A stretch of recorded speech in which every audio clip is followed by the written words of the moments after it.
দেখো এইগুলো করার হচ্ছে শর্ট নিয়ম।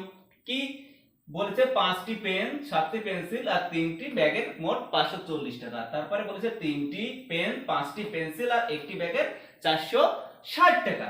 এবার কি করব? আমি টোটাল যোগ করে দেবো। করা সহজ নিয়ম। দেখো আমি টোটাল কি করে দেবো? যোগ করে দেবো। 5 আর 3 কত? 8, 7 5 কত?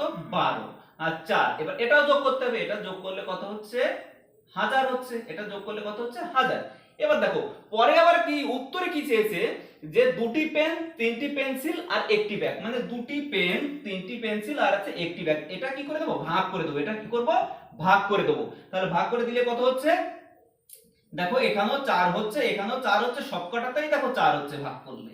সবকটার থেকেই কিন্তু 4 হচ্ছে ভাগ করলে। 1 কে 4 দিয়ে ভাগ করলে 4 হচ্ছে, 3 কে 12 দিয়ে ভাগ করলে 4 হচ্ছে, 2 কে 8 দিয়ে ভাগ করলে কত হচ্ছে? 4 হচ্ছে। তাহলে ওই 4 দিয়ে এই 1000 কে এবার কি করে দেবো? আমি ভাগ করে দেবো। 4 দিয়ে 1000 কি করে দেবো? ভাগ করে দেবো। তাহলে 4 কে 1000 দিয়ে ভাগলে 4 25 250। তাহলে 250 দেখো কত হচ্ছে? Option D. Option D is the right answer.